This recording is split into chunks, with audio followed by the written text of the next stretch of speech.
بما اصطفاه الواحد الحي كذا المليك. تراویح میں بقیہ 30ویں پارے کی تلاوت کی گئی اور سورۃ الضحیٰ سے لے کے والناس تک قرآن کریم تراویح میں پڑھا گیا. اور آج الحمدللہ اللہ کے فضل و کرم سے آج قرآن کریم مکمل. سب سے پہلی سورت جو تراویح میں پڑھی گئی وہ سورۃ الضحیٰ جو مکہ مکرمہ میں نازل ہوئی. 11 آیات پر مشتمل یہ سورت ہے. دوسری سورت علم نشرح یہ بھی مکی سورت ہے، 8 آیات پر مشتمل ہے. اور تیسری سورت جو ہے وہ سورۃ التین جو مکہ مکرمہ میں نازل ہوئی اور 8 آیات پر مشتمل ہے. اور پھر سورۃ العلق یہ بھی مکی سورت ہے، 19 آیات پر مشتمل ہے. اور پھر آج کی رات کے حوالے سے کہ جس سورت کے اندر ذکر ہے لیلۃ القدر کا، اس کو بھی آپ نے سماعت کیا. سورۃ القدر یہ بھی مکہ مکرمہ میں نازل ہوئی، 5 آیات پر مشتمل سورت ہے. پھر اس کے بعد سورۃ البینہ کی تلاوت کو آپ نے سماعت کیا. یہ سورت مدنی ہے، مدینہ منورہ میں نازل ہوئی، 8 آیات پر مشتمل ہے.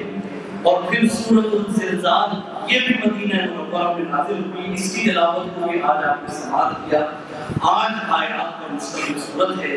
اور پھر سورۃ القاریعہ یہ مکی سورت ہے، 11 آیات پر مشتمل ہے. اور پھر اس کے بعد سورۃ التکاثر کی تلاوت آپ نے سماعت کی، یہ بھی مکہ مکرمہ میں نازل ہوئی اور 8 آیات پر مشتمل ہے. پھر سورۃ العصر کی تلاوت کی گئی جو مکہ مکرمہ میں نازل ہوئی اور 3 آیات پر مشتمل سورت ہے. اور پھر سورۃ الہمزہ یہ بھی مکی سورت ہے اور 5 آیات پر مشتمل ہے. پھر سورۃ القریش کی تلاوت کی گئی، یہ بھی مکہ مکرمہ میں نازل ہوئی، 4 آیات پر مشتمل ہے. اور پھر سورۃ الماعون کی تلاوت کو آپ نے سماعت کیا، یہ بھی مکہ مکرمہ میں نازل ہوئی، 7 آیات پر مشتمل سورت ہے. پھر سورۃ الکوثر کی تلاوت کی گئی، یہ بھی مکی سورت ہے، 3 آیات پر مشتمل ہے. اور پھر سورۃ الکافرون کی تلاوت کو آپ نے سماعت کیا، یہ بھی مکہ مکرمہ میں نازل ہوئی، 6 آیات پر مشتمل سورت ہے. پھر سورۃ النصر کی تلاوت کو سماعت کیا، مدینہ منورہ میں نازل ہوئی، 3 آیات پر مشتمل سورت ہے. اور پھر سورۃ اللہب کی تلاوت کی گئی جو 5 آیات پر مشتمل ہے. اور پھر سورۃ الاخلاص قل هو اللہ احد، اس کی تلاوت کو آپ نے سماعت کیا جو مکہ مکرمہ میں نازل ہوئی، 4 آیات پر مشتمل سورت ہے. اور پھر سورۃ الفلق جو مکہ مکرمہ میں نازل ہوئی اور 5 آیات پر مشتمل سورت ہے. اور پھر سورۃ الناس کی تلاوت کی گئی جو مکہ مکرمہ میں نازل ہوئی اور 6 آیات پر مشتمل سورت ہے.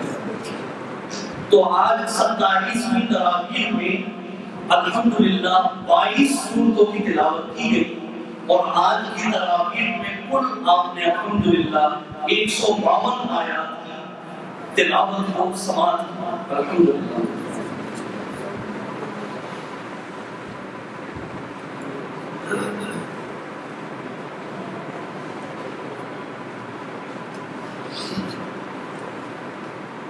پہلی سورت جو پہلی رکعت میں تلاوت کی گئی وہ تھی سورۃ الضحیٰ.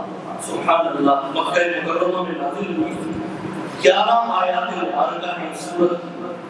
اور اس سورت کا نام اس کی پہلی آیت سے ہے، یعنی اس کی ابتدا اور اس کی آغاز بھی والضحیٰ سے اللہ نے فرمایا. تو اسی یعنی پہلے لفظ سے ہی سورت کا نام رکھا. اور ضحیٰ کے لغوی معنی ہے صبح کی روشنی اور صبح کا وقت.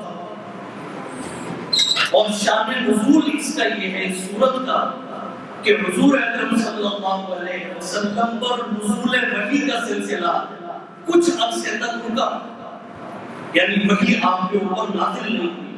تو سرکار دو عالم صلی اللہ علیہ وسلم چونکہ اللہ سے ہم کلام ہوتے تھے، وحی کی صورت میں.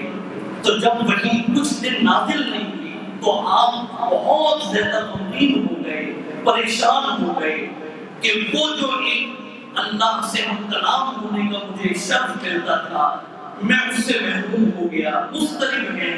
جب اللہ تعالیٰ نے اپنے محبوب کی اس حالت کو دیکھا ہے تو سورۃ الضحیٰ آپ کے اوپر نازل ہوئی اور فرمایا کہ اے میرے محبوب آپ غمگین نہ ہو, پریشان نہ ہو.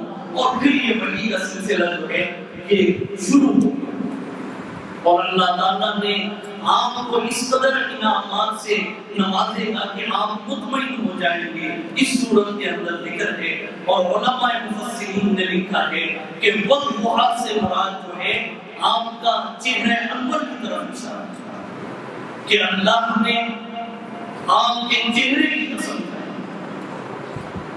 اور پھر یہ فرمایا کہ آپ کا ہر آنے والا لمحہ پہلے سے کہیں بہتر ہوگا. اس میں یہ بھی فرمایا گیا حضرت موسیٰ علیہ السلام ایک مرتبہ اللہ نے ان کو بلایا ہے تو یہ دوڑ کر گئے اور بھاگ کر گئے تو اللہ تعالیٰ نے فرمایا کہ اے موسیٰ دوڑ کر کیوں آئے ہو. حضرت موسیٰ نے یہ کہا کہ اے اللہ میں دوڑ کر اس لیے آیا ہوں تاکہ آپ مجھ سے راضی ہو جائیں, آپ مجھ سے خوش ہو جائیں. لیکن اس صورت کے اندر اللہ تعالیٰ اپنے محبوب سے فرما رہے ہیں وَلَسَوْفَ يُعْطِيكَ رَبُّكَ فَتَرْضَىٰ اے میرے محبوب ہم آپ کو اتنا نوازیں گے, اتنا نوازیں گے کہ اے میرے محبوب آپ مجھ سے راضی ہو. یہ پھر اس کے بعد جو ہے سورہ الم نشرح کی تلاوت کی گئی جو مکہ مکرمہ میں نازل ہوئی. 8 آیات پر مشتمل سورت ہے. شان نزول اس کا یہ ہے کہ زمانہ نبوت کی ابتدا میں جب توحید کا کام سرکار دو عالم صلی اللہ علیہ وسلم نے شروع فرمایا تو پورا معاشرہ آپ کا دشمن ہو گیا, آپ کے خون کے پیاسے ہو گئے, قدم قدم پر مشکلات ہیں, تکلیفیں ہیں. تو سرکار دو عالم صلی اللہ علیہ وسلم کو تسلی دینے کے لیے یہ سورت اللہ نے نازل فرمائی ہے. اور اس صورت میں یہ وہ صورت ہے کہ جس میں حضور اکرم صلی اللہ علیہ وسلم کے سینہ انور کا ذکر ہے, آپ کی کمر مبارک کا ذکر ہے, آپ کا ذکر خیر اس کے اندر بہت اعلیٰ اور عظیم طریقے سے اللہ نے فرمایا. اور یہ فرمایا کہ وَرَفَعْنَا لَكَ ذِكْرَكَ ہم نے آپ کے ذکر کو بلند کر دیا, ایسا بلند کیا کہ کوئی رہ یا نہ رہے, نسلیں ختم ہو جائیں گی, انسان ختم ہو جائے گا, لیکن سرکار دو عالم صلی اللہ علیہ وسلم کا ذکر خیر جو اللہ نے بلند کیا ہے یہ کبھی ختم نہیں ہوگا. جب مؤذن آذان کے اندر کہے گا اشہد ان لا الہ الا اللہ تو فوراً وہ پکارے گا اشہد ان محمد رسول اللہ. جب ایک مومن اور مسلمان کلمہ طیبہ پڑھے گا تو وہ کلمہ کامل نہیں ہے کہ جب تک کہ وہ ختم نہ ہو. سرکار دو عالم صلی اللہ علیہ وسلم کی ذات اقدس پر آپ کے نام اس میں گرامی پر فرمایا کہ وہ کلمہ بھی کامل نہیں ہے کہ جب تک کہ تم ہمارے محبوب کا نام اپنی زبان سے نہ نکالو. لا الہ الا اللہ محمد رسول اللہ صلی اللہ علیہ وسلم فرمائیں گے. حتیٰ کہ نماز کی حالت آپ دیکھ لیجئے, سورہ فاتحہ آپ نے کھڑے ہو کر پڑھی, قیام کی حالت میں پڑھی, لیکن آپ کی نماز کامل نہیں ہے جب تک کہ آپ ادب سے بیٹھ کر اللہ کے حبیب پر درود شریف نہ پڑھیں. آپ کی کوئی نماز بھی قابل نہیں, کوئی نماز ایسی نہیں ہے کہ جو مکمل ہو جائے بغیر درود شریف. حتیٰ کہ ایک بندہ مومن جب اپنی زبان سے کہتا ہے اللہم صلی علی محمد, اللہ تعالیٰ اس کے 10 درجات بلند کرتے ہیں, 10 گناہ معاف کرتے ہیں, 10 خطائیں اور نیکیاں مٹا دی جاتی ہیں. یہاں تک لکھا ہے کہ الصلاۃ والدعاء معلق بین السماء والارض کہ دعا بھی نماز بھی زمین آسمان کے درمیان معلق رہتی ہے. جب ایک بندہ درود شریف پڑھتا ہے پھر وہ اللہ کی بارگاہ میں پیش ہو گئی. وَرَفَعْنَا لَكَ ذِكْرَكَ، ایسا اللہ کے نبی کا ذکر بلند تھا. کوئی کرے یا نہ کرے لیکن یہ ہمیشہ سے بلند ہے اور بلند ہے. اور اس سے بڑی اور کیا بات ہو سکتی ہے کہ اللہ تعالیٰ خود قرآن کریم میں یہ ارشاد فرما رہے ہیں ان اللہ وملائکتہ یصلون علی النبی یا ایھا الذین آمنوا صلوا علیہ وسلموا تسلیما، کہ بے شک اللہ تعالیٰ اور اس کے فرشتے نبی کریم صلی اللہ علیہ وسلم کی ذات اقدس پر رحمت بھیجتے ہیں، درود بھیجتے ہیں. یا ایھا الذین آمنوا صلوا علیہ وسلموا تسلیما، اے ایمان والو تم بھی نبی کریم صلی اللہ علیہ وسلم پر درود و سلام بھیجو. ایسا بنا ورفعنا، حتیٰ کہ ایک مومن اور مسلمان پیدا ہوتا ہے سب سے پہلے اس کے کان میں دائیں کان میں آذان اور بائیں کان میں اقامت دی جاتی ہے.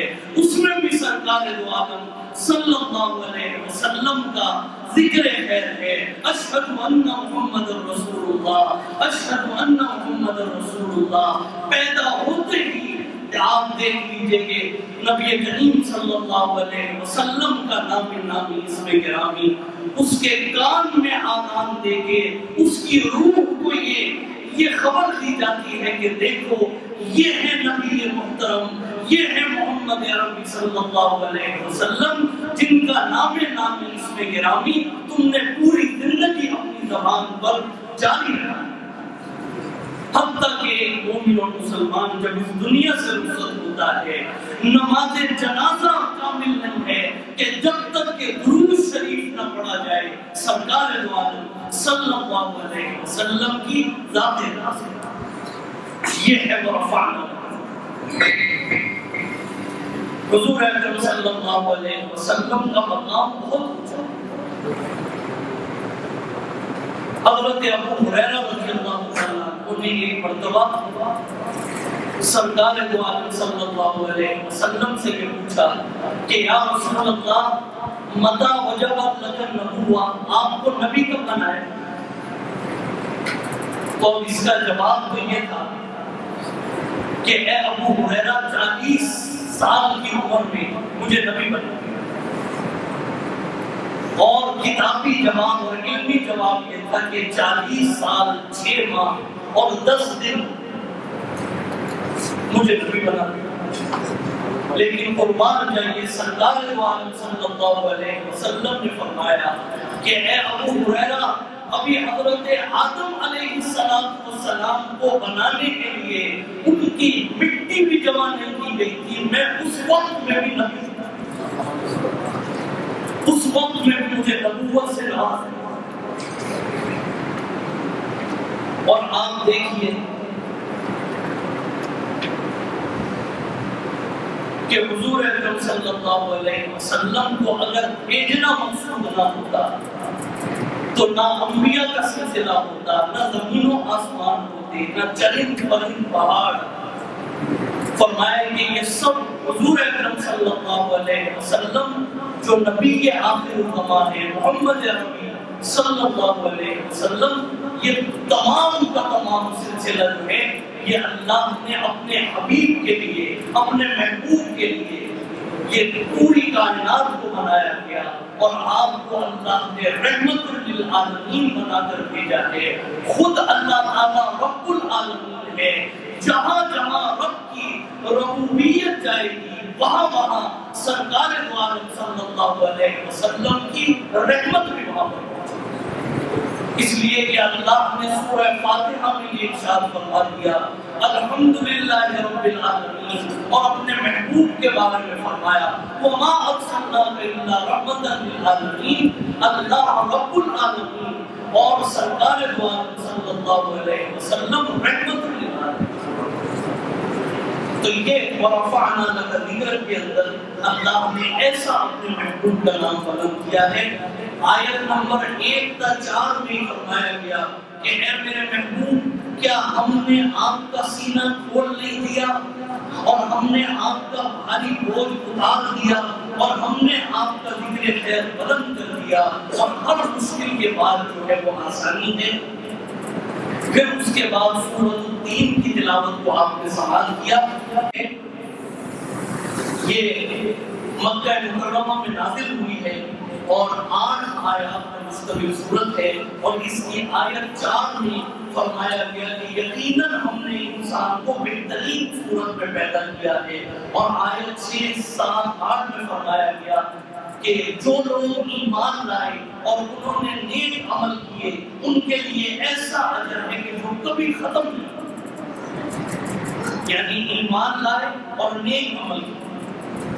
آپ دیکھیے الحمدللہ ایمان موجود ہے، نیک عمل ہم اختیار کر رہے ہیں۔ اس آیت کے مطابق اللہ تعالیٰ فرما رہے ہیں کہ ان کو ایسے اجر سے نوازا جائے گا جو کبھی ختم نہیں ہوگا۔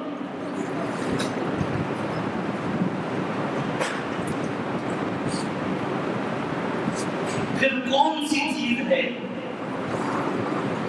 فرمایا کہ پھر کون سی چیز ہے کہ جو تم کو قیامت کے بارے میں منکر بنا رہی ہے؟ کیا اللہ سب حاکموں کا حاکم نہیں ہے؟ یہ فرمایا۔ پھر اس کے بعد سورۃ العلق کی تلاوت کو آپ نے سماعت کیا۔ مکہ مکرمہ میں نازل ہوئی اور 19 آیات پر مشتمل سورت ہے۔ اس سورت کا ایک نام سورہ علق ہے اور دوسرا نام سورہ اقرا ہے۔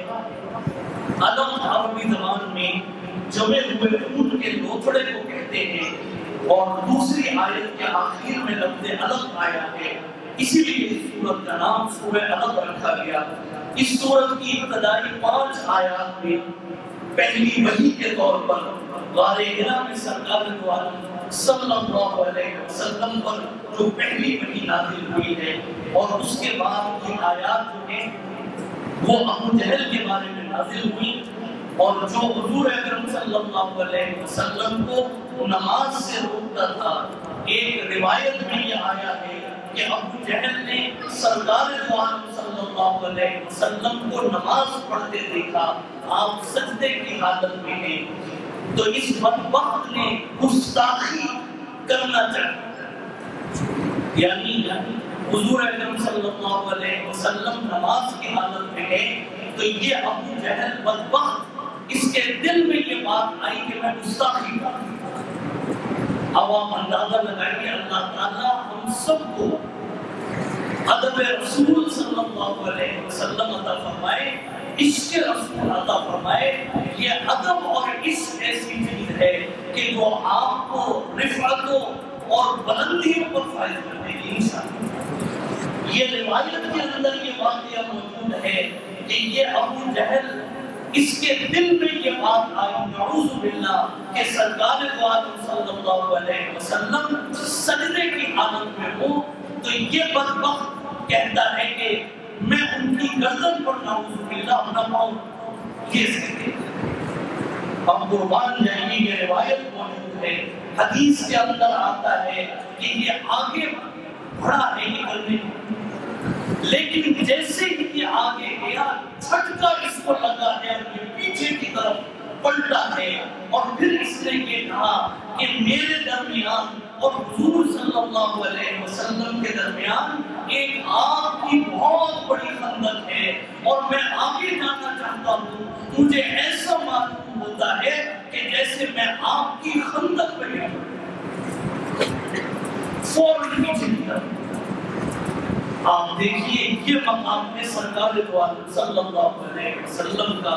اللہ تعالیٰ ہمیں بھی ادب رسول عطا فرمائے، عشق رسول عطا فرمائے، اور بے ادبی سے اور گستاخی سے ہم سب کو محفوظ فرمائے۔ پھر اس کے بعد جو ہے وہ جو سورت آپ کے سامنے تلاوت کی گئی وہ آج کی رات کے حوالے سے سورۃ القدر، اس کی تلاوت جو ہے کی گئی، اور سورۃ القدر بھی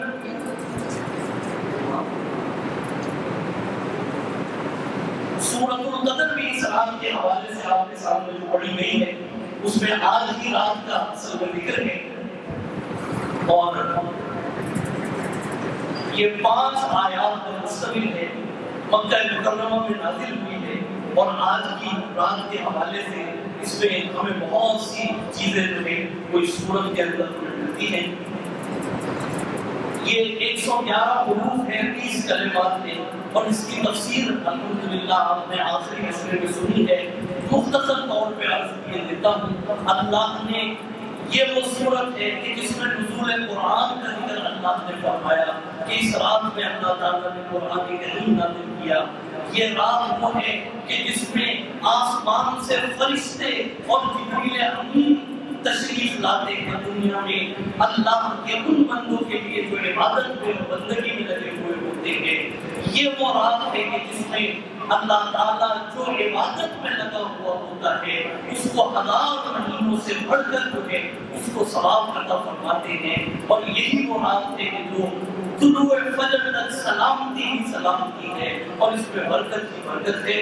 اللہ تعالیٰ آج کی رات اگر لیلۃ القدر کی ہے تو اللہ تعالیٰ سب کو اجر عظیم سے نوازے، 1000 مہینوں سے بڑھ کر ہمیں ثواب سے نوازے۔ اس کے بعد سورۃ البینہ کی تلاوت کی گئی، یہ مدینہ منورہ میں نازل ہوئی ہے، اور بینہ کے معنی ہے کھلی ہوئی دلیل ہے۔ اس صورت میں بتایا گیا کہ اہل کتاب اور مشرک جو ہیں یہ الگ الگ ہیں، اور محمد رسول اللہ کو رسول ماننے سے انکار جو ہے کفر ہے۔ اور دوسرا شان نزول اس کا یہ ہے کہ کتاب کے ساتھ رسول کی بھی ضرورت ہے، رسول پر ایمان نہ لانے والوں کا برا انجام ہے۔ یعنی اس میں یہ بتایا گیا کہ آج بھی اگر یہ کوئی کہے کہ ہمیں صرف قرآن کریم کافی ہے عمل کے لیے، تو سمجھ لیجیے گا کہ قرآن پر تمہارا ایمان اس وقت تک کامل نہیں ہے جب تک کہ تم ایمان نہ لاؤ اس ہستی اور ذات کے اوپر جس پر یہ کلام نازل کیا، اور پھر یہ کہ رسول پر ایمان نہ لانے والے ان کا برا انجام، اور ایمان لانے والوں سے اللہ تعالیٰ کی رضا اور ان کے انعامات بیان کرنے کے لیے سورت نازل کی گئی۔ اور پھر اس کے بعد آپ نے سورۃ الزلزال کی جو تلاوت ہے اس کو آپ نے سماعت کیا۔ مدینہ منورہ میں نازل ہوئی ہے، 8 آیات پر مشتمل سورت ہے، اور زلزال کے معنی ہے بھوچال کے، زلزال کے معنی ہے زلزلے کے، اور زلزلے سے مراد جو ہے وہ قیامت ہے کہ قیامت سے بڑا اور کوئی زلزلہ نہیں ہوگا۔ فرمائیں گے پہلی آیت کے جو لفظ ہے زلزال کا، اس سے اس کا نام محفوظ ہے، اس لیے اس کا نام جو ہے سورۃ الزلزال رکھا گیا۔ اس میں جو ہے وہ 8 آیات ہیں، اور اس میں یہ فرمایا گیا کہ جب زمین پوری طرح چنوڑ دی جائے گی اور زمین اپنے بوجھ باہر نکال پھینکے گی، انسان کہنے لگے گا کہ اسے کیا ہو گیا، اس دن زمین اپنی سب خبریں بیان کرے گی۔ آج آپ کا یہاں پر بیٹھنا، اس زمین پر بیٹھنا جہاں پر آپ بیٹھے ہوئے ہیں، اس صورت کے مطابق کل قیامت کے دن یہ زمین آپ کے بیٹھنے کی گواہی دے۔ فرمائیں کہ اس دن زمین اپنی سب خبریں جو ہے وہ بیان کرے گی، اس لیے کہ تیرے رب نے اسے حکم دیا ہوگا۔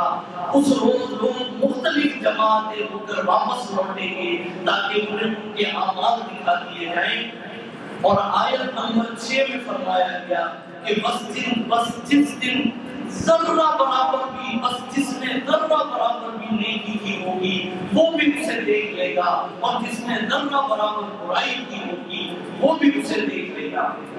سورہ زلزال کی سورت کی فضیلت جو ہے جو حدیث مبارکہ کے اندر آئی ہے وہ یہ ہے کہ قربان جائیے آج کی رات میں بھی آپ اس کی اگر تلاوت کرتے ہیں تو سبحان اللہ، لیکن یہ کہ اس سورت کی جو فضیلت آئی ہے حضرت انس رضی اللہ تعالیٰ عنہ سے یہ روایت مروی ہے، اور سے سنیے گا، چھوٹی سی سورت ہے، اذا زلزلت الارض زلزالها واخرجت الارض اثقالها، 8 آیات ہیں صرف۔ اللہ کے نبی فرماتے ہیں کہ جس نے رات کو سورہ زلزال کی تلاوت کی، فرمایا کہ اس کو ثواب آدھے قرآن کریم کے برابر اس کو ثواب سے نوازا، آدھے قرآن کریم۔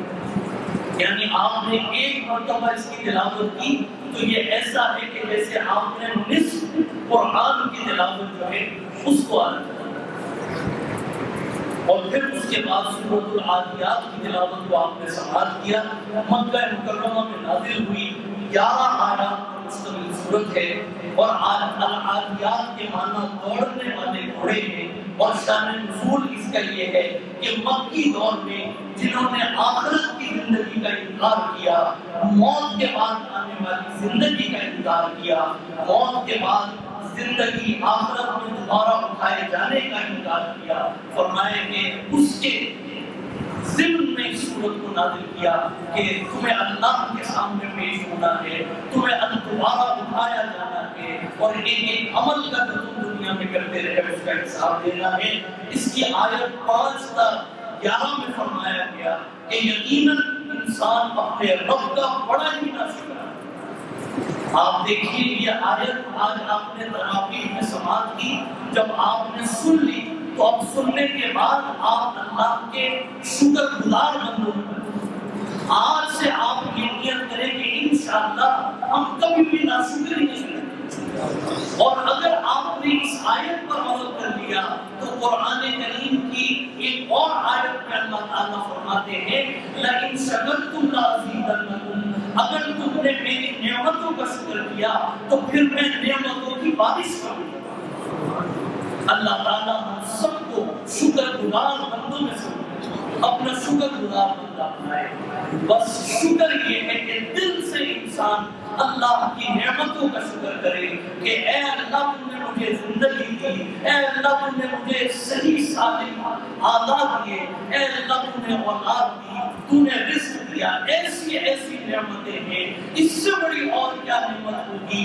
یہ سانس کا اندر جانا اور پھر باہر آ جانا، اس سے بڑی اور کیا نعمت؟ ہمارے تو کنٹرول بھی کس کو پتا ہے کہ یہ سانس جو ہم لے رہے ہیں یہ واپس آتا بھی ہے؟ اللہ تعالیٰ ہم سب کو شکر کرنے والا بنائے۔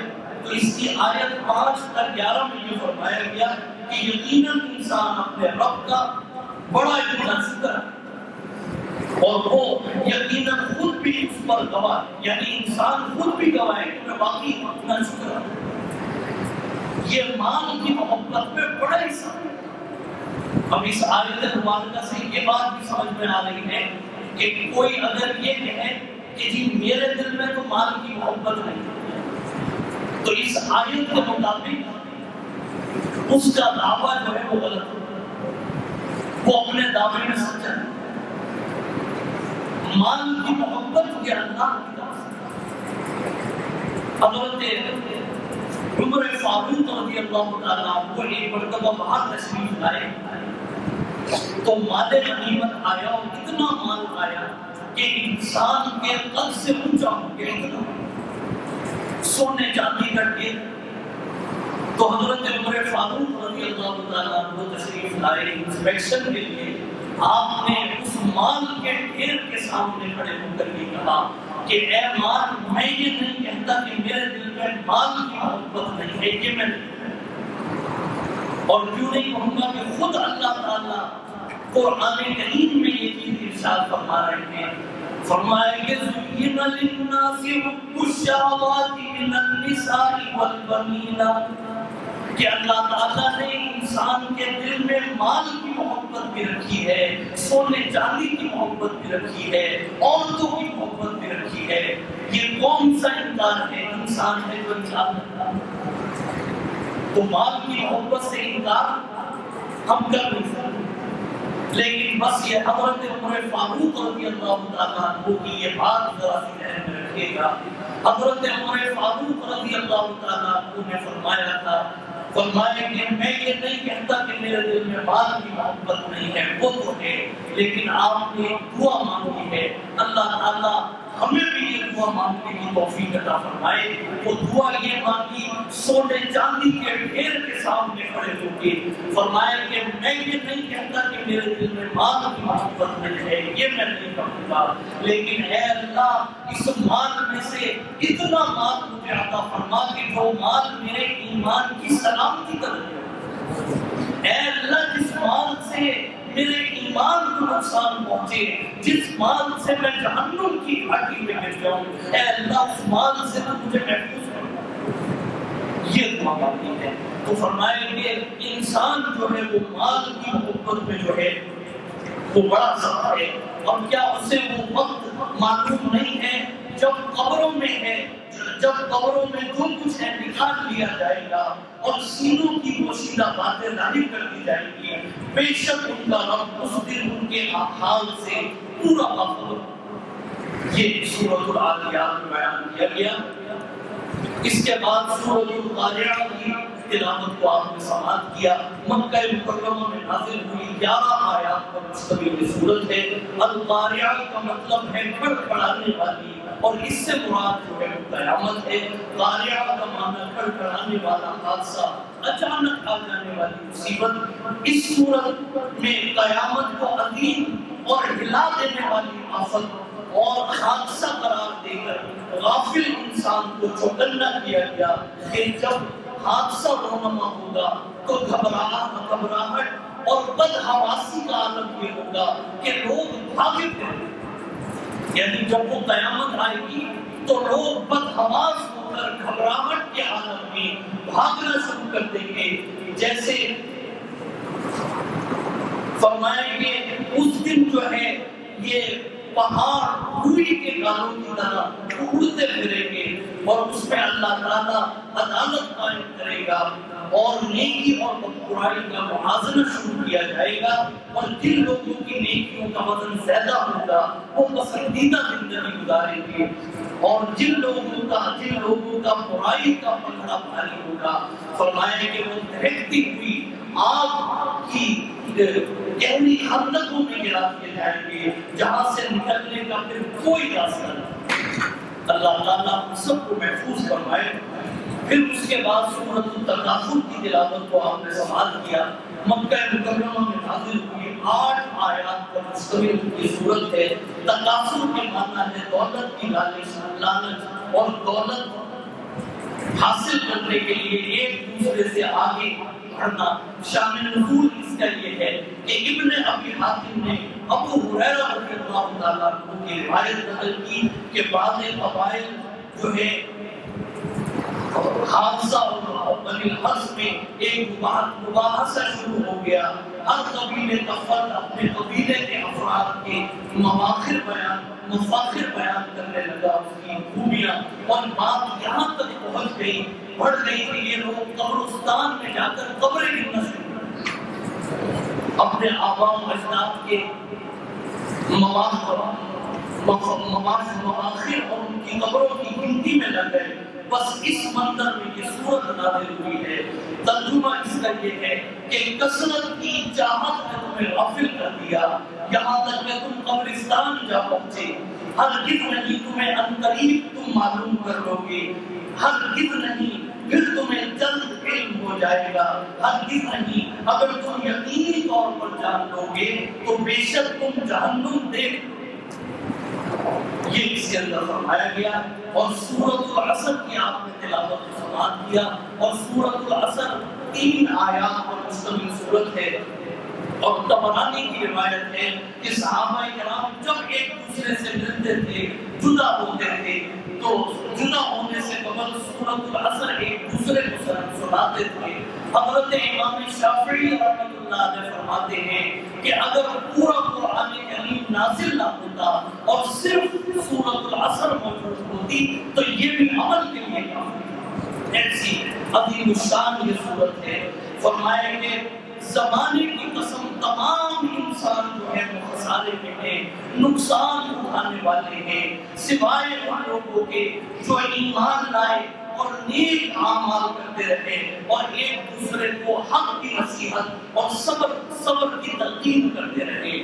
فرمایا کہ اس سورت کے اندر یہ بھی بتایا گیا کہ اے انسان جو ہم نے تجھے وقت اور زمانہ دے رکھا ہے یہ بڑا تھوڑا ہے، اور اصل کا جو لفظ استعمال کیا گیا علماء مفسرین نے لکھا ہے کہ اس سے مراد یہ بھی ہے کہ عصر کے بعد سورج غروب ہونے میں تھوڑا سا ہی وقت رہ جاتا ہے. فرمایا کہ جب تم عصر کے وقت میں آ گئے تو اب تمہاری زندگی کا سورج غروب ہونے میں تھوڑا سا وقت رہ گیا ہے.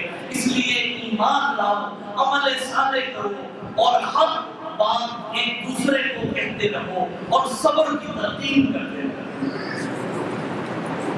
اور دوسری چیز یہ کہ حضرت حسن بصری رحمۃ اللہ علیہ فرماتے ہیں کہ میں مدینے میں قیام پذیر تھا اور مجھے سورۃ العصر کی تفسیر سمجھ میں نہیں آ رہی تھی، تو فرمایا کہ میں وہاں سے مجھے آواز آئی کہ ایک برف بیچنے والا، ایک آواز لگانے والا آواز لگا رہا ہے، ارحموا من یذوق رأس مالی، ارحموا من یذوق رأس مالی، کہ لوگوں دوڑو، بھاگو، جلدی جلدی آؤ اور میرے مال کو خرید لو.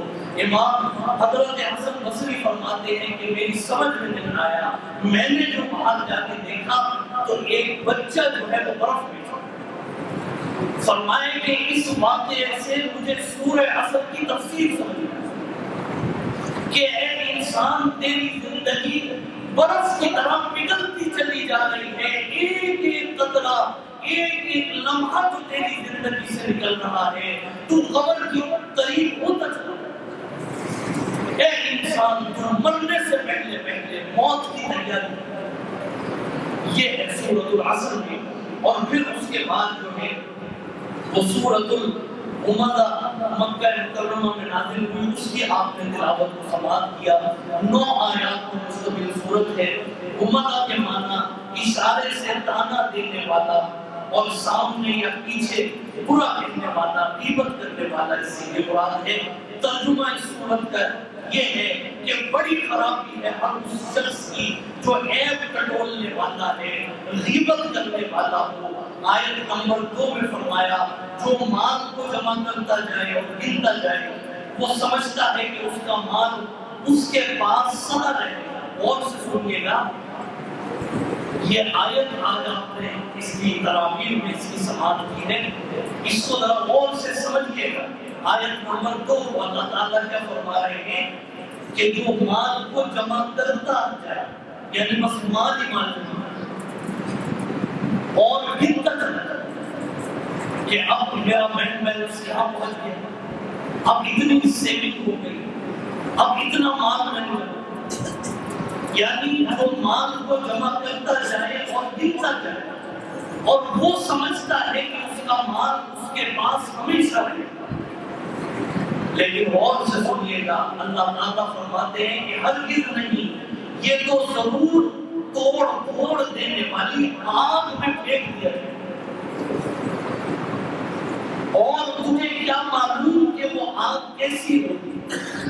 وہ اللہ کی سلگائی ہوئی آگ ہوگی جو دلوں پر چڑھتی چلی جائے. دلوں پر وہ آگ ان پر ہر طرف سے بند کی ہوئی ہوگی، بڑے بڑے ستون.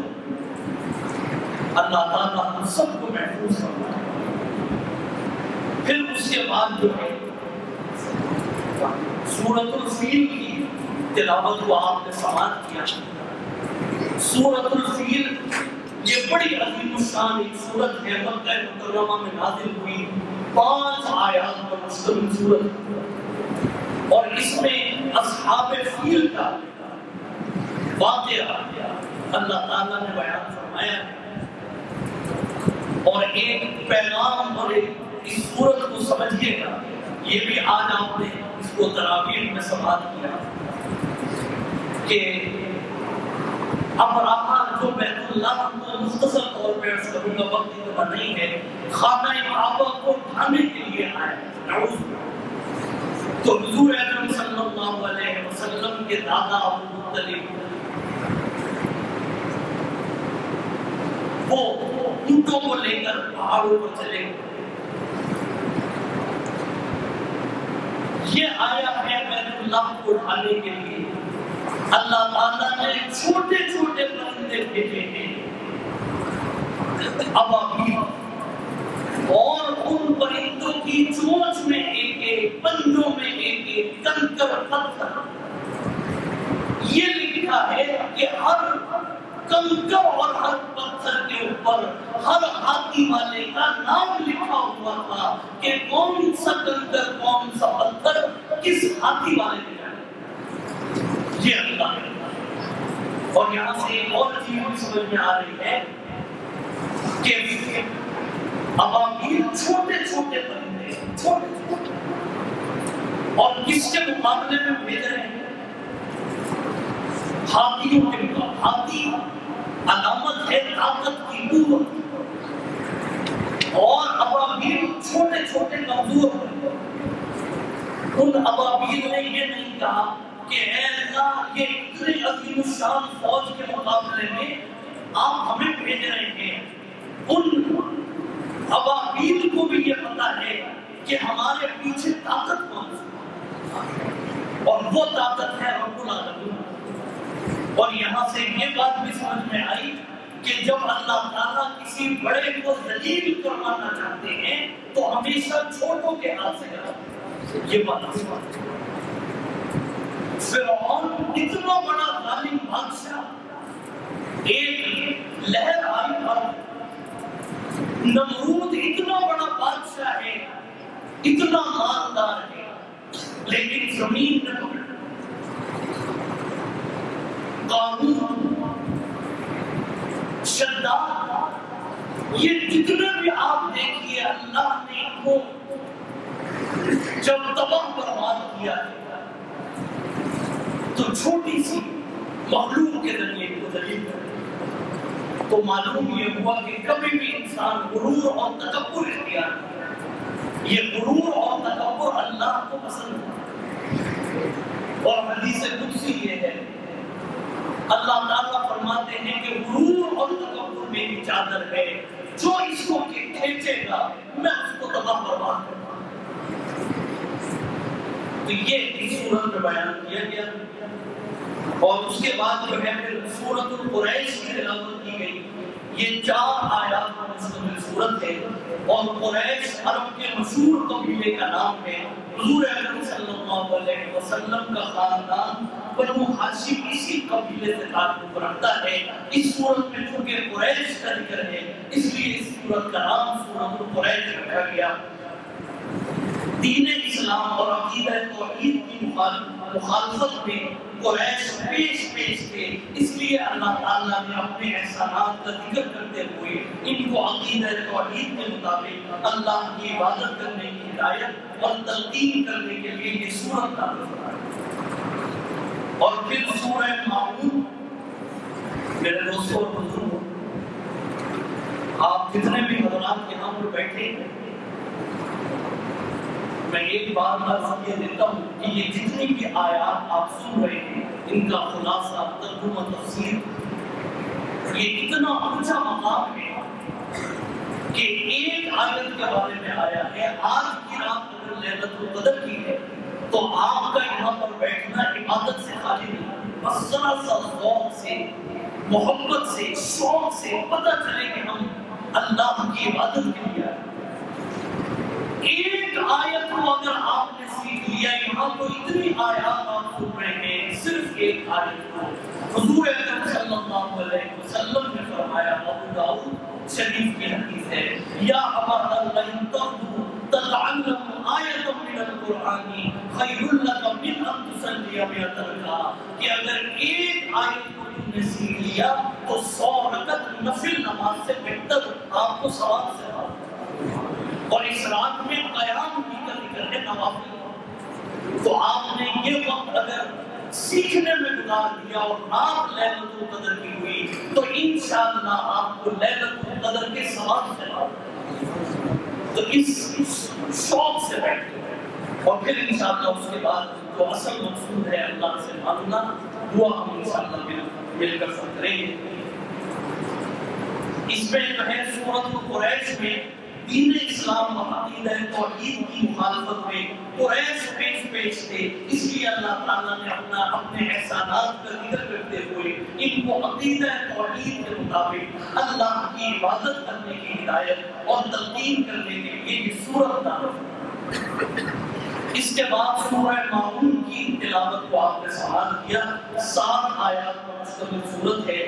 شان نزول اس کا یہ ہے کہ مکہ میں مسلمانوں کو کفار کی جو بری عادتوں اور منافقین کی بری خصلتوں سے آگاہ کرنے کے لیے یہ سورت نازل ہوئی ہے، اور فرمایا گیا کہ کیا دیکھا اس شخص کو جو روز جزا کو جھٹلاتا ہے، یہی وہ ہے، یعنی جو روز جزا کو جھٹلائے گا اس کی نشانی یہ ہے کہ وہ جو شخص روز جزا کو جھٹلاتا ہے یہی وہ ہے جو یتیم کو دھکے دیتا ہے اور مسکین کو کھانا کھلانے کی ترغیب نہیں ہے، اور ان نمازیوں کے لیے ہلاکت ہے جو اپنی نماز سے غافل ہیں۔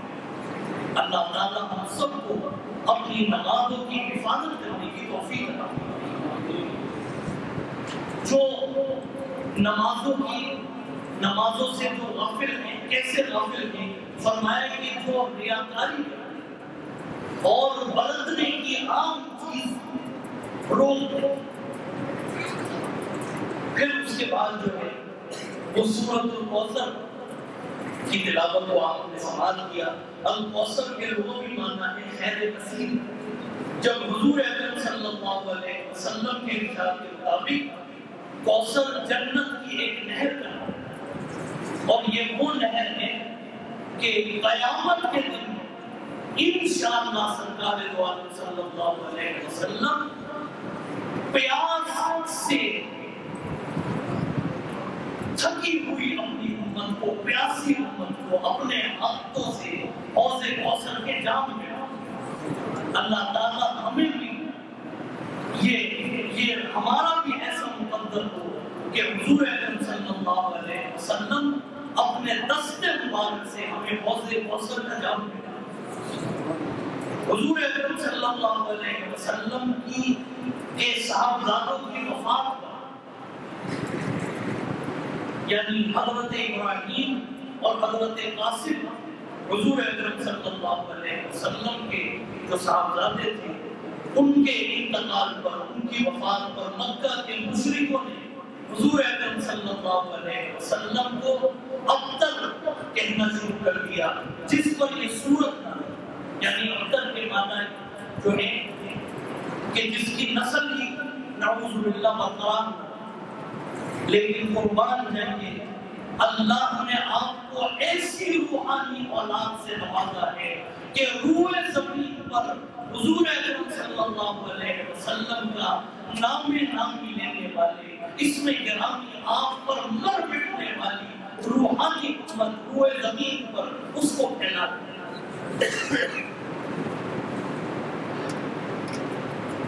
حضرت انس بن مالک رضی اللہ تعالیٰ عنہ سے روایت ہے کہ نبی کریم صلی اللہ علیہ وسلم تشریف فرما تھے، آپ کو اونگ آ گئی، تھوڑی ہی دیر میں آپ مسکرانے لگے، بیدار ہوئے، اور پھر آپ نے بتایا کہ مجھ پر آج یہ سورت لگا جس میں یہ فرمایا گیا کہ اے میرے محبوب، ہم نے آپ کو کوثر عطا کر دیا ہے، بس آپ اپنے رب کے لیے نماز پڑھیں اور قربانی دیں، بے شک آپ کا دشمن ہی نام و نشان۔ اب آپ دیکھیے کہ اس زمانے میں سرکار دو عالم صلی اللہ علیہ وسلم کے جتنے بھی دشمن تھے، آج ان کا نام لینے والا بھی کوئی نہیں ہے، اور اگر لیا بھی جاتا ہے تو تبت یدا اس انداز سے نام کہ اے ابو لہب تیرے دونوں ہاتھ اس انداز سے، لیکن حضور اکرم صلی اللہ علیہ وسلم کا نام نامی وَرَفَعْنَا لَكَ ذِكْرَكَ، آپ نے اس کو ہمیشہ کے لیے بلند کیا، اور فرمایا کہ آپ کا دشمن بھی بے نام و نشان ہوگا۔ پھر اس کے بعد سورۃ الکافرون کی تلاوت کی گئی اور آپ نے اس کو سماعت کیا، مکہ مکرمہ میں نازل ہوئی، اور 6 آیات ہیں اس کے اندر۔ مکہ میں جب حضور اکرم صلی اللہ علیہ وسلم اسلام کی اعلانیہ دعوت کا آغاز کیا تو مخالفت کا ایک شدید طوفان امٹ کر آیا ہے۔ قریش کے بڑے بڑے سردار جمع ہو کر آئے اور ایک تجویز لے کر آئے اور یہ کہا کہ 1 سال جو ہے آپ ہمارے معبود لات منات عزا کی عبادت کر لیں اور ایک سال جو ہے اور دوسرے سال ہم آپ کے رب کی عبادت کریں گے. یہ ایسی صورت نازل ہوئی ہے جس میں یہ فرمایا گیا کہ کہیں پر کافر کو کافر اتنا سخت خطاب کیا گیا. فرمایا کہ اللہ نے یہ فرمایا کہ تمہاری مجال کیسے ہوئی یہ کہنے کی، او کافر آج تو تم نے یہ بات اپنی زبان سے نکالی ہے کہ ایک سال اللہ کی عبادت کی جائے اور ایک سال لات منات عزا کی عبادت کی جائے. آئندہ اپنی یہ بات اپنی زبان سے مت نکالنا. اللہ جو رب العالمین ہے، جو وہ اللہ ہے کہ سر ہمیشہ اسی کے آگے جھکنا چاہیے، کسی غیر اللہ کے آگے یہ سر نہیں جھکنا چاہیے. فرمایا کہ اس صورت میں یہ چیز اس کو بیان کیا گیا. پھر سورۃ النصر کی تلاوت کی گئی، مدینہ منورہ میں نازل ہوئی. 3 آیات مشتمل صورت ہے اور یہ وہ صورت ہے کہ جب نازل ہوئی حضرت ابوبکر صدیق رضی اللہ تعالیٰ کو اتنا روئے ہیں. صحابہ نے پوچھا آپ کے رونے کی کیا وجہ ہے؟ فرمانے لگے یہ صورت نازل ہوئی ہے، مجھے علم ہو گیا کہ وہ چہرہ کہ جس کو دیکھ کر ہم زندہ تھے اس کے جانے کا، اس کے رخصت ہونے کا وقت قریب آ گیا. یہ ہے فرمایا کہ نزول کے اعتبار سے یہ آخری نزول اور ایک بندے کو اختیار دیا ہے، چاہے آخرت کو اختیار کر لے چاہے دنیا کو. جب اللہ کی مدد آ جائے اور فتح نصیب ہو جائے اور اے نبی آپ دیکھ لیں گے کہ لوگ فوج در فوج اللہ کے دین میں داخل ہو رہے ہیں، تو اپنے رب کی حمد کے ساتھ تسبیح کرو اور اس سے مغفرت کی دعا مانگو، بے شک وہ بڑا توبہ قبول کرنے والا. پھر اس کے بعد سورہ لہب کی تلاوت کی گئی، مکہ مکرمہ میں نازل ہوئی. سیدنا ابن عباس فرماتے ہیں کہ جب نبی کریم صلی اللہ علیہ وسلم کو حکم ملا کہ آپ اپنے قریبی عقیدہ اور رشتہ داروں کو اللہ کے عذاب سے ڈرائیں، تو آپ صفا پہاڑی پر چڑھ گئے اور اہل مکہ کو پکارا. اس پر سب وہاں پر دوڑ کر پہنچے ہیں اس پہاڑ کے قریب. آپ نے فرمایا کہ اگر میں یہ کہوں کہ اس پہاڑ کے پیچھے سے تم پر ایک لشکر حملہ آور ہونے والا ہے تو تمہاری کیا رائے ہے؟ سب نے بیک آواز ہو کر کہا کہ آپ صادق بھی ہیں، آپ امین بھی ہیں، ہم آپ کی بات کو مانیں گے. لیکن آپ کے چچا ابو لہب یہ سن کر اس نے پتھر اٹھایا ہے. اللہ نے یہ صورت نازل فرما دی، ٹوٹ گئے ابو لہب کے ہاتھ اور وہ نامراد ہو گیا. اس کا مال اور جو کچھ اس نے کمایا اس کے جو ہے وہ کام نہ آیا اور قریب رکھنے والی آگ میں جائے. یہ اس صورت کے اندر بیان کیا گیا. اور پھر اس کے بعد جو ہے سورہ اخلاص کی تلاوت کی گئی، مکہ مکرمہ میں نازل ہوئی. 4 آیات ہیں اور یہ وہ صورت ہے کہ ہمارے رب کا تعارف اس میں موجود ہے کہ ہمارا رب کیسا ہے اور توحید کے اوپر یہ صورت جو ہے وہ مبنی ہے. الاخلاص کے معنی ہے خالص ہونا. چونکہ اس صورت میں خالص توحید بیان کی گئی ہے اس لیے یہ نام رکھا گیا. شان نزول اس کا یہ ہے کہ ایک مرتبہ حضور اکرم صلی اللہ علیہ وسلم مشرکین نے حضور سے کہا کہ یہ مشرکین مکہ جو تھے انہوں نے حضور سے کہا کہ اپنے رب کی صفات اور نسب بیان کیجئے. اس پر یہ صورت نازل ہوئی ہے کہ آپ کہہ دیجئے کہ وہ اللہ ایک ہے، اللہ بے نیاز ہے، نہ اس کی کوئی اولاد ہے اور نہ وہ کسی کی اولاد ہے اور اس کا کوئی ہمسر نہیں. اور بعض صحابہ کرام کے بارے میں آتا ہے کہ وہ ہر رکعت میں سورہ اخلاص ایسی مبارک سورت. تو یہ جب ہر رکعت میں سورہ اخلاص پڑھتے تھے حضور اکرم صلی اللہ علیہ وسلم کو جب پتہ چلا ہے تو آپ نے فرمایا کہ تمہاری سورہ اخلاص سے یہ محبت کہ تم ہر رکعت میں سورہ اخلاص پڑھتے ہو، یہ محبت تمہیں جنت میں لے. اس پر ایک مختصر طور پر ایک واقعہ سنائے دیتا ہوں کہ حضور اکرم صلی اللہ علیہ وسلم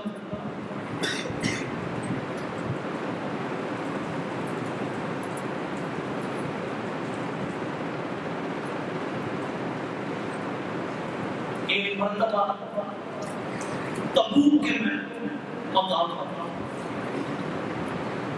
اور تبوک جو ہے یہ مدینہ منورہ سے تقریباً یہ کتنا ہے 700 کلومیٹر، مطلب 700 میل کا فاصلہ ہے مدینہ سے تبوک کا فاصلہ ہے۔ یہ روایت یہ موجود ہے، آپ کا دیکھ لیجیے اور سے سنیے گا، بڑی عجیب۔ آپ کو یہ سننے کے بعد عشق ہو جائے گا سورہ محبت ہو، اتنی مسافت پر ہے حضور اکرم صلی اللہ علیہ وسلم۔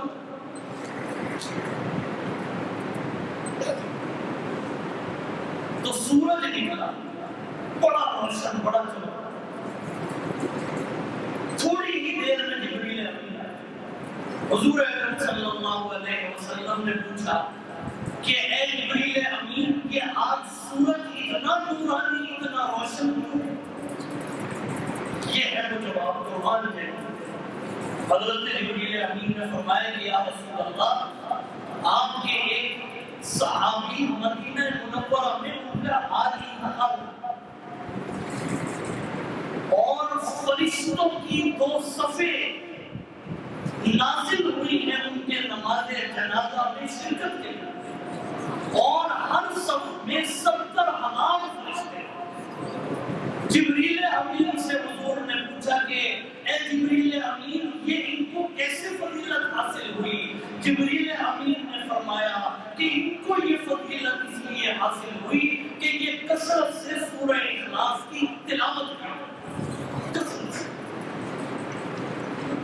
اور وہ روایت بھی بلال کی کہ جب آپ معراج سے واپس آئے ہیں اور بلال حبشی سے پوچھا کہ اے بلال، تم کون سا ایسا عمل کرتے ہو کہ میں نے جنت میں اپنے سے آگے کیوں چلتے رہے؟ اپنے سے جبریل امین حضرت بلال حبشی رونے لگے اور فرمایا کہ یا رسول اللہ، اور کوئی عمل نہیں ہے۔ ایک روایت کے مطابق یہ آتا ہے کہ آپ نے فرمایا کہ یا رسول اللہ، میں سورہ اخلاص کثرت سے فرمایا کہ یہی وجہ ہے چلتے مدینہ منورہ میں ہو، قدموں کی آواز جنت سے ہے۔ اللہ تعالیٰ ہم سب کو کثرت سے سورہ اخلاص پڑھنے کی توفیق عطا فرمائے۔ اور پھر اس کے بعد جو ہے سورۃ الفلق اور سورۃ الناس، ان 2 سورتوں کی تلاوت کی گئی، مکہ مکرمہ میں نازل ہوئی، اور 4 آیات پر مشتمل یہ سورت ہے سورۃ الفلق، اور دونوں کو معوذتین کہا جاتا ہے۔ شان نزول اس کا یہ ہے کہ ایک یہودی نے حضور اکرم صلی اللہ علیہ وسلم پر جادو کیا، اور جادو کر کے ایک کنویں میں وہ ڈال دیا گیا، اور آپ کے کنگھی کے دندانوں پر اور بالوں کے ساتھ وہ 11 گرے پڑی ہوئی تھی۔ اور پھر جبریل امین آئے، انہوں نے آ کر کے بتایا کہ یہ معاملہ ہوا ہے۔ آپ نے حضرت علی کرم اللہ وجہہ کو وہ بھیجا اور منگوایا، اور پھر ان دونوں سورتوں کی تلاوت کرتے جاتے ہیں اور وہ گرا کھلتی جاتی ہے۔ اور پھر یہ کہ یہ آپ صلی اللہ علیہ وسلم کا معمول تھا کہ سورہ اخلاص اور یہ فلق اور ناس جو ہے معوذتین کی تلاوت کرتے تھے، اور ہتھیلیوں پر پھونکتے اور پھر پورے جسم پر آپ پھیر دیا کرتے تھے۔ جب بھی آپ کو کوئی تکلیف پہنچتی، ان دونوں سورتوں کی آپ تلاوت فرمایا کرتے تھے۔ اس میں جو اصل ایک بات ہے، حضور اکرم صلی اللہ علیہ وسلم، آپ مجھے بتائیے کہ کیا کسی کافر کی یہ مجال ہو سکتی تھی کہ آپ پر جادو کر سکتے؟ صرف امت کو تعلیم دینے کے لیے، اپنی قیامت تک آنے والی امت کو بتانے کے لیے کہ اگر تمہارے ساتھ یہ صورت پیش آ جائے، جادو کی یا اور کوئی اس قسم کی صورت، تو دیکھو تم غیر اللہ کے آگے نہ جھکو، صورتیں اللہ نے نازل فرما دی ہیں، اس کو ایمان کے ساتھ یقین کے ساتھ پڑھنا کیسا ہی جادو ہو، کیسا ہی بڑا جادو ہو، اللہ تعالیٰ سب ختم کرتا ہے۔ آج آپ دیکھ لیجئے، ایسا معلوم ہوتا ہے جیسے آدھی قوم پر جادو ہوا ہے اور آدھی قوم بیٹھ کر گئی۔ حالانکہ ایسا ہی اگر یہ معاملات ہوتے تو یہ اللہ نے جو صورتیں ہمیں اور آپ کو دی ہیں یہ بہترین ہے۔ اور دوسری چیز یہ کہ یاد رکھیے گا کہ اگر میرے زخم ہو اور خون نکل رہا ہو اور دوا اور پٹی آپ کو کر دی جائے تو مجھے اس سے کیا، اس سے فائدہ۔ دین اسلام اور شریعت اسلام یہ کہتی ہے کہ کسی عالم اور کسی پیر اور کسی ایمان بیچنے والے کے پاس آپ نہ جائیں، بلکہ پورے ایمان اور یقین کے ساتھ خود تلاوت، جو تاثیر آپ کے پڑھنے میں ہو وہ تاثیر دوسرا پڑھے نہیں سکتا۔ اور کیوں نہیں پڑھ سکتا؟ اس لیے کہ وہ تو اسی پر تو وہ اس کی روٹی اور دال دلیا اس کا چاہتا، وہ کیسے پڑھے؟ یہی وجہ ہے کہ شریعت اسلام نے یہ کہتی ہے کہ اگر خدا نہ خواستہ باپ کا انتقال ہو جائے تو نماز جنازہ بیٹا پڑھے گا۔ جب بیٹا نماز جنازہ پڑھائے گا، اللہ کا جو غم بیٹے کے دل میں ہوگا، معاف کیجئے گا، وہ غم کسی مولوی کے اور کسی مفتی اور عالم کے دل میں وہ غم نہیں ہوگا کہ جو بیٹے کے دل میں غم ہوگا کہ آج میرے باپ کا سایہ میرے سر سے اٹھ گیا، آج میرا باپ مجھ سے جدا ہو گیا۔ جب وہ اپنے باپ کے سامنے کھڑا ہو کر اللہ اکبر کہہ کے اس کا نماز جنازہ پڑھائے گا، اللہ کا عرش پڑھائے گا۔ باقی مولوی صاحب نے تو پڑھانے، اب وہ جا کے ظاہری سی بات ہے، ایسے ہی یہ لکھا ہے کہ شریعت اسلامیہ نے یہ کہا ہے کہ بیٹی کا نکاح باپ پڑھائے کہ بڑا بھائی۔ یہ تو ہم نے پتہ نہیں کون سا دین جو ہے اس کو شروع کر دیا، حالانکہ یہ بنیادی تعلیمات کی کوئی اس کا ضروری نہیں۔ جس درد دل سے باپ پڑھائے گا، بھائی پڑھائے گا اپنی بہن کا نکاح، اپنی بیٹی کا نکاح، معاف کیجئے وہ مولوی صاحب نہیں پڑھائے۔ مولوی صاحب تو بس فیس لے کے اور کھانا کھا کے وہاں سے آئے، لیکن اسی چیز بنیادی چیز میرے دوستوں اور بزرگوں یاد رکھیے، یہ بات موضوع کہیں سے کہیں نکل جائے گا، اس طرف میں جانا نہیں چاہتا، لیکن بس بتانا یہ چاہتا ہوں کہ یہ دو صورتیں ان کا بھی خلاصہ اور تفصیل جو ہے مکمل ہوئی، اور الحمدللہ یکم رمضان سے سلسلہ شروع ہوا تھا، رمضان کا چاند دیکھیے، تراویح میں قرآن کریم کی تلاوت کا، اور پھر خلاصہ قرآن اور خلاصہ تراویح کا، وہ اللہ کے فضل و کرم سے، اور نہ کوئی علم ہے نہ کوئی عمل ہے، صرف اللہ کا مدد اور اللہ کی توفیق شامل حال ہوئی ہے کہ آج تلاوت بھی مکمل ہوئی اور آج خلاصہ تراویح بھی مکمل ہوا۔ میری دعا ہے کہ اللہ تعالیٰ اس کو شرف قبولیت عطا فرمائے اور تلاوت کو بھی اللہ تعالیٰ قبول فرمائے، خلاصہ قرآن اور خلاصہ تراویح کو بھی اللہ تعالیٰ قبول فرمائے، اور ہم سب کو صلہ خاص اور اجر خاص سے ہم سب کو حاضر۔ میرے دوستوں اور بزرگوں، آخر میں چند ایک باتیں عرض کروں گا اور پھر ہم سب مل کے انشاءاللہ دعا کریں گے۔ توجہ سے ذرا غور کیجیے گا کہ یہ تراویح ہم اللہ اکبر کہہ کے ہاتھ باندھ کے اللہ کے سامنے کھڑے ہوئے۔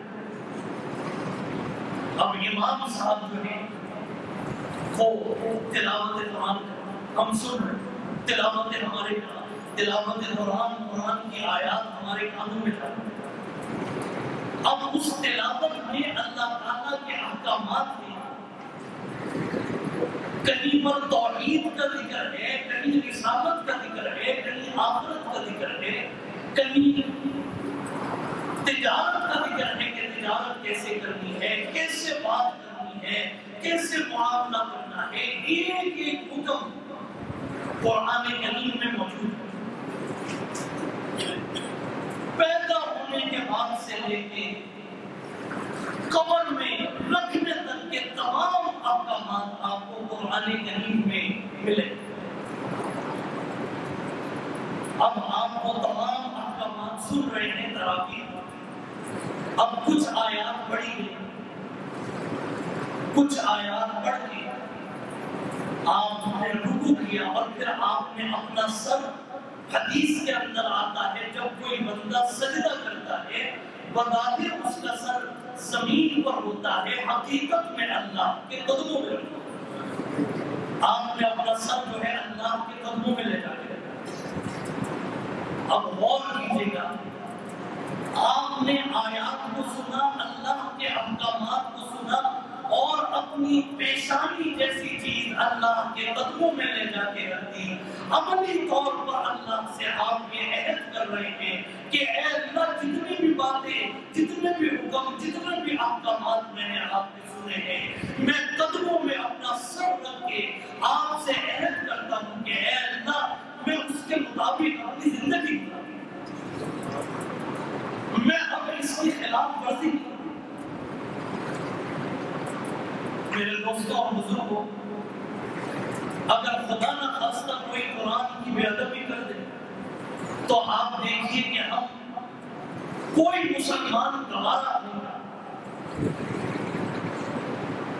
لیکن کیا یہ قرآن کی بے ادبی نہیں ہے کہ ہم تراویح میں پورے قرآن کی ہم نے تلاوت کو سماعت کیا، اس میں یہ آیت بھی آئی تھی، یا ایھا الذین آمنوا اتقوا اللہ وقولوا قولا سدیدا، اے ایمان والو سیدھی اور سچی بات کیا کرو۔ ہم نے سجدے میں سر رکھ کے اللہ سے عہد کیا کہ اے اللہ، اب ہم سیدھی اور سچی بات کریں گے، اب ہم جھوٹ اور لگی لپٹی بات نہیں کریں گے۔ لیکن تراویح پڑھنے کے بعد ہم پھر جھوٹ بول رہے ہیں، تو کیا یہ قرآن کی بے ادبی نہیں؟ ہم نے سجدے میں سر رکھ کے اللہ سے عہد کیا، فَأْذَنُوا بِحَرْبٍ مِّنَ اللَّهِ وَرَسُولِهِ، کہ ہم سودی لین دین نہیں کریں گے، ہم سودی کام نہیں کریں گے، ہم سود نہیں کھائیں گے۔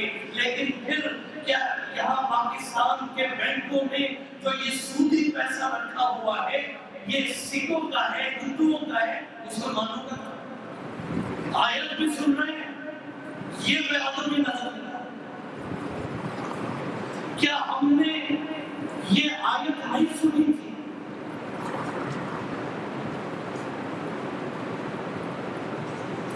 کہ انما الخمر والمیسر والانصاب والازلام رجس من عمل الشیطان فاجتنبوہ، کہ شراب کا پینا اور پلانا یہ تو بہت دور کی بات ہے، اس کے قریب بھی نہ جانا۔ کیا یہ خلاف ورزی نہیں ہے کہ اسی لاہور میں ابھی یہ چاند رات آنے والی ہے اور دوسرے تہواروں میں خبر یہ آتی ہے کہ لاہور میں اتنی شراب پی گئی، اتنی شراب پی گئی کہ شراب کی قلت؟ کیا یہ قرآن کی بے ادبی ہے؟ کیا یہ جو یہاں پر عیسائی موجود ہے، کرسچن کمیونٹی ہے، کیا ہمیں یہ توفیق ہوئی کہ ہم ان کو مسلمان کرتے، لیکن ہم مسلمان ان کے گھروں پر جا جا کے ان سے شرابیں کرتے؟ کیا یہ بے ادبی ہے؟ کیا آپ نے قرآن کریم کی یہ آیت نہیں سنی تھی، وَلَا يَغْتَبْ بَعْضُكُمْ بَعْضًا، اے مسلمانوں، پیٹھ کے پیچھے اپنے کسی مسلمان بھائی کو برا بھلا نہ کہنا۔ کیا آپ کی اس معاشرے میں ایک مسلمان آتا ہے، آپ کے بزنس والی جگہ پر، آپ کے گھر پر آپ کھڑے ہو کر اس سے ملتے ہیں، کھانا بھی کھلاتے ہیں، اپنے ڈرائنگ روم میں بھی بٹھا رہے ہیں، لیکن جیسے ہی وہ جاتا ہے کیا آپ نہیں کہتے کہ یہ بھی کوئی انسان تھا اور یہ تو ایسا ہے اور یہ تو ویسا ہے؟ کیا یہ قرآن کی بے ادبی ہے؟ کیا قرآن کریم میں یہ آیت آپ نے نہیں سنی؟ وَلَا تَمْشِي فِي الْأَرْضِ مَرَحًا، زمین پر اگڑ اگڑ کے نہ چلو، اس آیت کو سننے کے بعد پھر بھی غرور اور تکبر کو اختیار کیا جا رہا ہے تو یہ اس سے بڑی اور بے ادبی ہے۔ یہ میرے دوستوں اور بزرگوں یہ بڑا طویل موضوع ہے، لیکن یہ سوچنے کی بات ہے۔ یہ تعابیر یہ کوئی رسم نہیں، یہ قرآن کا سننا یہ کوئی فارمیلٹی نہیں ہے کہ بس ہر سال آپ آ گئے تعابیر سنی اور پھر اس کے بعد وہی جھوٹ، وہی کم توڑنا، وہی جو ہے آپس میں نفرت کرنا، وہی سودی لین دین اور وہی برائیاں اور وہی نافرمانیاں، تبھی تو آج اللہ کی مدد ہوگی۔ میرے دوستوں اور بزرگوں یہ سوچنے کا تو آج بھی اس تکمیل قرآن کے موقع پر صرف ایک چھوٹا سا میسج کے لیے پیغام کے لیے وہ یہ ہے کہ آپ سب عہد کریں گے انشاءاللہ جس قرآن کو ہم نے تراویح میں سنا ہے ہم کوشش یہ کریں گے کہ عملی طور پر اس قرآن کو ہم اپنی زندگیوں میں لے جائیں۔ سب زور سے بیعت آغاز ہوتے ہیں انشاءاللہ۔ اور دوسری بات بس یہ سنا کے پھر ہم جو ذکر اور مناجات ہے وہ پڑھ کے ہم دعا کریں گے انشاءاللہ۔ جو حضرات یہاں پر باقاعدگی سے وہ ایمانداری سے مجھے بتائیے آج اس پر بھی مجھے اجازت دیں کہ یہ بات بھی آج اس حوالے سے عرض کر دوں۔ آپ نے الف لام میم سے لگا کے والناس تک قرآن کریم کی تلاوت کو سنا، اس کا ترجمہ خلاصہ تفسیر اس کی ایک جھلک ہی کہہ لیجیے ہمارے سامنے، لیکن ایمانداری سے بتائیے گا کہ پورے قرآن کریم میں کیا لفظ یہ دیوبندی آیا، بریلوی آیا، اہل حدیث آئے، سلفی آئے، پورے قرآن سے کہیں لوگ آج یاد رکھیے یہ ایسی آگ ہے کہ جو بڑھ رہی ہے خدا کی قسم۔ آج معاف کیجیے گا ہم ایچ ادر سے جب پوچھتے ہیں کہ ہاں بھائی کس سے تعلق ہے کون سے فرقے سے، تو ہم یہ جج کر رہے ہوتے ہیں کہ جب یہ بتائے گا اپنا فرقہ تو اب ہم فیصلہ کریں گے کہ اس سے محبت کرنی ہے یا نفرت کرنی ہے۔ پورے قرآن کریم میں خدا کی قسم منبر رسول پر بیٹھا ہوا تکمیل قرآن کے ساتھ ہیں اللہ کو حاضر ناظر جان کے کہہ رہا ہوں کہ یہ جو کچھ بھی ہے یہ سب خدا کی قسم کھا کے کہتا ہوں صرف کھانے پینے کا چکر ہے، پیٹ کا چکر ہے جس میں یہ گمراہ کیا ہوا ہے پوری امت۔ آج اگر دیوبند والے اور بریلوی اور اہل حدیث یہ اپنے اپنے فرقے چھوڑ کر صرف یہ اعلان کر دے کہ ہم مسلمان ہیں، خدا کی قسم ان کا روٹی چندہ کھانا سبب۔ صحابہ کرام رضوان اللہ علیہم اجمعین کہیں پر آپ دیکھ لیجئے یہ بات آپ کو نظر نہیں آئے گی کہ مسجد بنائی اور ہم اسی پر اس کے چندوں پر بیٹھے۔ حضور اکرم صلی اللہ علیہ وسلم نے حضرت خدیجہ کبریٰ رضی اللہ تعالیٰ عنہ کے ساتھ مل کے تجارت کیا، آپ دوسرے ملکوں میں گئے ہیں، سفر کیا ہے اور تجارت کیا، آپ نے بکریاں چرائیں، صحابہ کرام نے باغات میں محنت مزدوری، اور اس کی وجہ بھی کیا میں اور آپ اس کے قصوروار، کوئی باہر کا آدمی آج اس چیز کو بالکل اپنی زندگیوں سے یہ صفحہ پھاڑ دیجئے۔ پورا قرآن شریف آپ نے سنا ہے، کہیں پر یہ لفظ نہیں آئے، صرف یہ لفظ آیا ہے ہوا سماکم المسلمین، ہم نے تمہارا نام مسلمان رکھا۔ اتنا بہتر ہم نے اس کو بگاڑ کے کیا سکھایا؟ آج کوئی پوچھے تو سینہ تان کا آپ کہیں کہ ہاں الحمدللہ مسلمان، یہ نفرت یہ ختم کر خدا، یہ میں اپنی آنکھوں سے دیکھ کر آیا ہوں خدا کی قسم سے لوگ جاتے ہیں پاکستان سے اور خانہ کعبہ کے جو امام ہیں ان کے پیچھے نماز نہیں پڑھتے. یہاں سے مدینہ منورہ مسجد نبوی کے امام کے پیچھے نماز پڑھتے. کیا ہمارا اللہ اتنا کمزور ہو گیا کہ خانہ کعبہ کے مصلی پر اور مسجد نبوی کے مصلی پر نعوذ باللہ کافر ہے؟ جس کو ان اول بیت وضع للناس جو تمام جہان والوں کے لیے ہدایت کا مرکز ہے، یہاں سے مسلمان جائیں اور وہاں کے امام کے پیچھے نماز نہ پڑھیں. یاد رکھیے یہ کیسی آگ ہے کہ جس میں ان کے دلوں میں اور ان کے دماغ میں یہ آگ کس نے جلائی؟ حضور اکرم صلی اللہ علیہ وسلم نے تو سب کو گلے سے اس سے آجا اوپر ان الدین عند اللہ الاسلام اليوم اکملت لکم دینکم واتممت علیکم نعمتی ورضیت لکم الاسلام دینا. یاد رکھیے مسلمان کا ذکر ہے، اسلام کا ذکر ہے. یہ کوئی اس قسم کی یہ چیزیں جو ہیں اس سے اپنے آپ کو باہر نکالیے. جہاں کہیں سے یہ آواز آئے نفرت کی اور میں کہتا ہوں مسلمان کو توڑنے کی، سمجھ لیجیے گا آپ کا جو عقیدہ ہے، جس فرقے سے آپ کا تعلق ہے، آپ اس کو قائم رکھیے، لیکن دوسرے کو کافر رکھیے، دوسرے کو گستاخ رسول.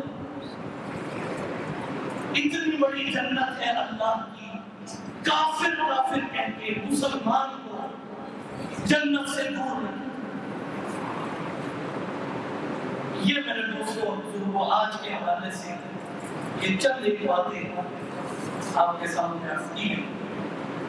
تو اس پر انشاءاللہ آپ دیکھیے گا تو یہ پورے مہینے کا جو ایک محنت اور مجاہدہ گزرا ہے تلاوت میں، اس کے خلاصے میں اگر آپ نے آج عہد کر لیا کہ انشاءاللہ یہ دو چیزوں کے اوپر آپ پابند ہو جائیں گے اور اس کو اپنی زندگی میں لے کر آئیں گے، تو سمجھ لیجیے گا کہ پھر یہ آج کی جو نشست ہے انشاءاللہ اللہ تعالیٰ ہم سب کو آخرت کی نجات عطا فرمائیں گے اور ہم سب کی بخشش کا سامان عطا فرمائیں گے.